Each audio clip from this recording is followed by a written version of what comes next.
Praise the lord. గురువారము September 5, 2024. ఈ రోజు దేవుని వాక్యము, శోధన సహించువాడు ధన్యుడు. యాకోబు పత్రిక 1వ అధ్యాయము 12వ వచనం. లెగో పాఠాలు. ప్రతి సంవత్సరం భూమిపై ఉన్న ప్రతి వ్యక్తికి దాదాపు 10 లెగో ప్లాస్టిక్ బొమ్మ ఇటుకలు అంటే 75,000 కోట్ల కంటే ఎక్కువగా ఈ చిన్న ప్లాస్టిక్ ఇటుక ముక్కలు అమ్ముడవుతాయి. కానీ డానిష్ బొమ్మల తయారీదారుడు ఓలే కిర్క్ క్రిస్టియన్సెన్ యొక్క పట్టుదల లేకుంటే ఆ చిన్న ప్లాస్టిక్ ఇటుక ముక్కలు కలిసే అవకాశమే లేదు. బాగా ఆడండి అని అర్థం వచ్చే లెగో గోట్ ప్లాస్టిక్ బొమ్మ ఇటుకలుని రూపొందించడానికి ముందు దశాబ్దాలుగా డెన్మార్క్ లోని బిలుండ్ నగరంలో క్రిస్టియన్సెన్ కష్టపడ్డాడు.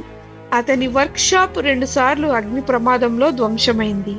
అతను దివాలా తీయటమే కాక ప్రపంచ యుద్ధం కారణంగా ముడి పదార్థాల కొరతను ఎదుర్కొన్నాడు.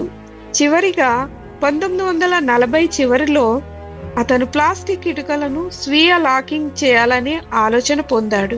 1958లో ఓలే కిర్క్ మరణించే సమయానికి లెగోస్ అనే పదం ప్రతి ఇంటిలో సాధారణ మాటగా మారే దశలో ఉంది. పనిలోనూ జీవితంలోనూ సవాళ్లను సహించడం కష్టంగా ఉంటుంది. మనం యేసులా ఎదగడానికి ప్రయత్నించినప్పుడు మన ఆధ్యాత్మిక జీవితంలో కూడా ఇది నిజం. మనకు ఎదురయ్యే శోధనలను సహించడానికి మనకు దేవుని బలం కావాలి. అపోస్తలుడైన యాకోబు ఇలా వ్రాశాడు, శోధన సహించువాడు ధన్యుడు. కొన్నిసార్లు మనం ఎదుర్కొనే శోధనలు సంబంధాల పరమైన లేదా ఆర్థిక పరమైన లేదా ఆరోగ్యపరమైన ఎదురు దెబ్బలు వంటివి. కొన్నిసార్లు ఈ రకమైన శోధనలు మన జీవితాలలో దేవుణ్ణి ఆరాధించాలనే మన లక్ష్యంలో మనల్ని నెమ్మదింపజేసే ప్రలోభాలుగా ఉంటాయి.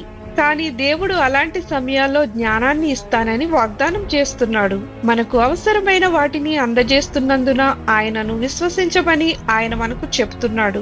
వీటన్నిటి ద్వారా మన జీవితాలతో ఆయనను ఆరాధించటంలో పట్టుదలతో సహాయం చేయమని ఆయనను అడిగినప్పుడు మనకు నిజమైన ఆశీర్వాదం లభిస్తుంది. ఈ రోజుల్లో మీరు ఎలాంటి శోధనలు ఎదుర్కొంటున్నారు ఆలోచన చేయండి. ప్రార్థన. ప్రియమైన యేసు, మీ జీవితాన్ని అధ్యయనం చేయడం ద్వారా సహించటం గూర్చి మాకు తెలిపి, శోధనలు నాకు వచ్చినప్పుడు మీ ఉదాహరణ నాకు మార్గదర్శకంగా మారడానికి సహాయం చేయమని యేసు నామమున అడుగుచున్నాం తండ్రి. ఆమేన్.